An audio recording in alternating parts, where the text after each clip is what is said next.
What is going on, Swoopers? Welcome back to an emergency or a breaking Swoop video. Brayden Maynard has been cleared. He is able to play in the prelim in a couple of weeks or next week. Let's get into it. So we were on bated breath after that first quarter incident between Brayden Maynard and Angus Brayshaw. And before I go any further as well, I'm going to preface all of this by saying that, I wish personally, and I'm sure 90% of Collingwood supporters, 95, I want to say 100% of Collingwood supporters wish nothing but the best for Angus Brayshaw. It was the incident, happened and it looked really bad, and he was, lying on the floor and stuff, came off. And then as of today, which is, actually this is going up today. So as of today, he was walking around doing a bit of jogging on the laps, and everyone's sort of reporting that he's getting better. So that's great news. We wish him all the best in his recovery. But our thoughts now, or as Collingwood supporters, we obviously all turn to Brayden Maynard and the tribunal and the AFL to see what the hell was going on. So when this went to the match review panel, the independent match review panel with Chriso said that there was no case to answer for, right? Laura Kane, Andrew Dillon, and Gil McLaughlin stepped in and say, no, let's send this over to the tribunal because, we want due diligence around here because it's a little bit of a grey area or whatever, that reasoning was. I would have liked to have had it thrown out straight away when Chriso said it was thrown out. But I wasn't too fussed about it going to the tribunal. I know a lot of Collingwood supporters were. A lot of media sort of personalities and ex-footballers are saying that it was incidental. What can he do? Blah, blah, blah. But I think going to the tribunal, let all the football world see all of the evidence that could be presented. And, Collingwood were always going to have the best sort of lawyers, and they had a biomechanist. I know on Twitter, I kept saying biochemist. My mind had never seen a biomechanist word before, so I kept saying biochemist. So, but he's a biomechanist or biomechanist, however you want to pronounce it. Professor Michael Cole. So when and then a little bit before that. So then we went to the tribunal, which was today, and they deliberated from about 4 o'clock to, I think it was 8:30 or just before 8:30 when Brayden Maynard was cleared. Now, my boy David Zia, you would have seen him from the previous video. He was there, not streaming everything, but he was writing down everything that was sort of happening between, Gleeson and Wood from the AFL and Ben Isles and Michael Cole. Ben Isles was Collingwood's lawyer, Michael Cole. And there was a lot, and obviously Brayden Maynard when he had to give evidence. There was a lot of, Collingwood's lawyers and the evidence that we were giving and stuff was really, obviously really compelling. So the big sort of takeaways from that was that it was accidental. There was the biomechanist who deals with all this sort of velocity and all this sort of stuff was saying that there was 400 milliseconds between, Brayden Maynard sort of jumping up and going into Angus Brayshaw. So he was saying that there wasn't enough discernible time for him to make that conscious effort to bump. What he was doing, he was bracing because the AFL sort of argument was that he made the conscious effort to bump into Angus Brayshaw. That's why he turned. That's why he sort of braced for contact, which obviously wasn't the case in the end. But the biomechanist, that's what he was trying to say. There was only 400 milliseconds for this to happen. When Brayden Maynard jumped, he was saying he was pretty much a frisbee in the air with hands and legs. The biomechanist, Michael Cole, said, once airborne, Maynard had no opportunity to avoid the collision.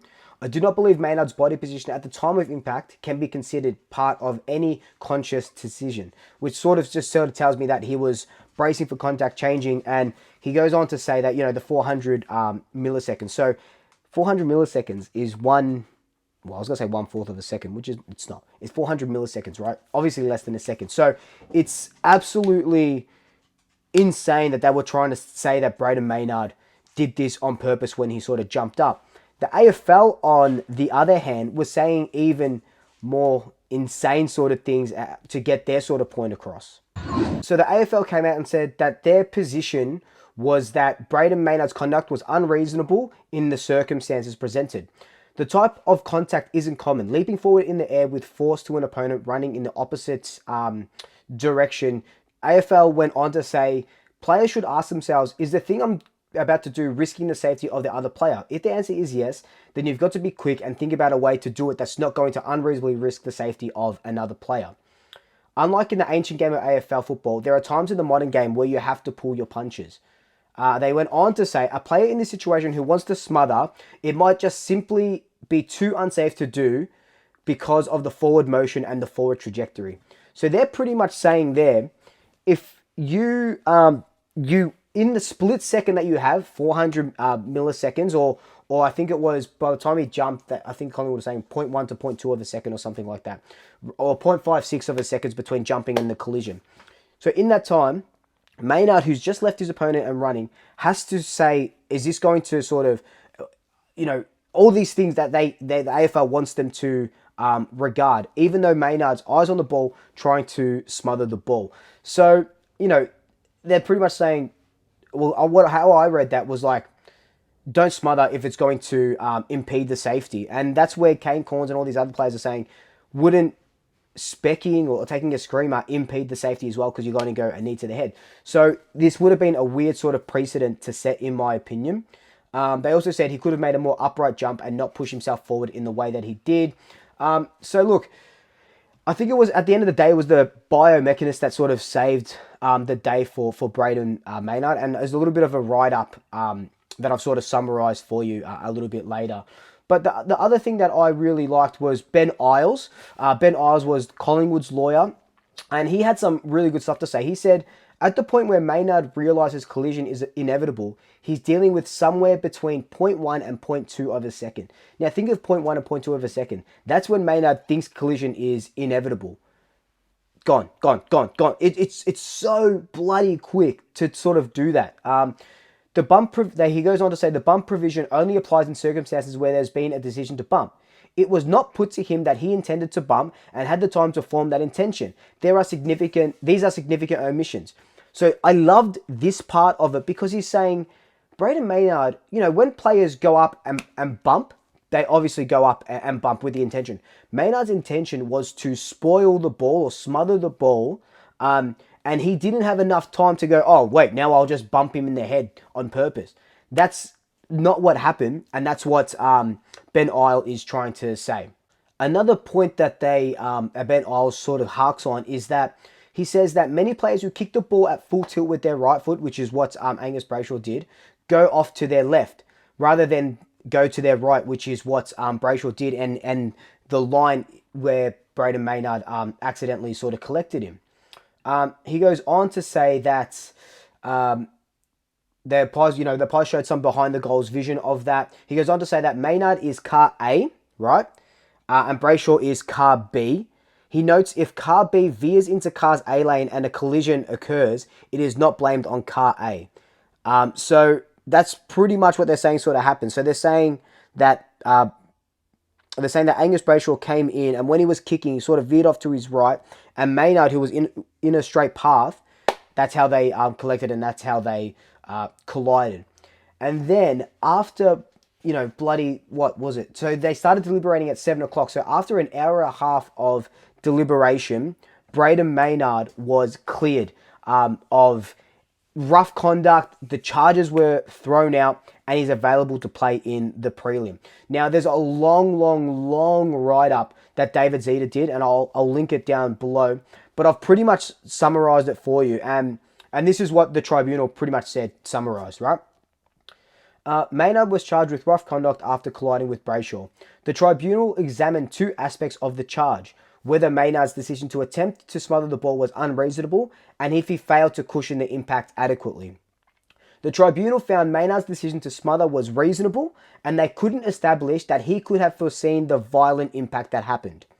They also determined that Maynard had no time to no time to form the intention to bump brayshaw. That's the 400 milliseconds. Instead, he was focused on smothering. Therefore, the charge against Maynard was ultimately dismissed. So that's pretty much a summary of a really big report that David Zeta writes up about how they sort of came to this conclusion. But look, that's what happened. So they didn't see that it was rough conduct charges. Common sense prevailed, and Maynard is available to play in the prelim. What does this mean? Does the AFL go and, appeal this sentence to try and get Maynard done? We don't really know that yet. I don't think they will. But, I've been saying since it happened that he'll get off and there's no sort of problem. I don't mind the due diligence that this happened, so I'm glad the due diligence happened. But that's it. We get Maynard for a prelim. We get Nick Dacos for a prelim. We are in a very good position right now. And it's just one game at a time. We'll see who we verse, Port Adelaide or GWS. And look, on the one hand, super bloody happy that Maynard got off, right? Super bloody happy. And on the other hand, you go, I really do hope Brayshaw is okay. And at the end of the day, if Maynard elected to bump him on purpose, knocked him out, I'd be like, yeah, that's dumb. That's dumb. That's so stupid. Maynard deserves the 3 weeks. This wasn't like that at all. And I don't think a lot of opposition supporters sort of saw it like we did. And I know, Collingwood supporters can be divisive in the most sense. But I think that, justice was served here, and the Pies obviously prevailed under these sort of intentions that Maynard had a split second to brace for the impact and from jumping and smothering the ball. But with that, Maynard is free to play in a prelim. Thank you so much for watching. Like, comment, subscribe. Tell your family, tell your friends, tell your pets, and until next time, double shackers. I'll swoop you later.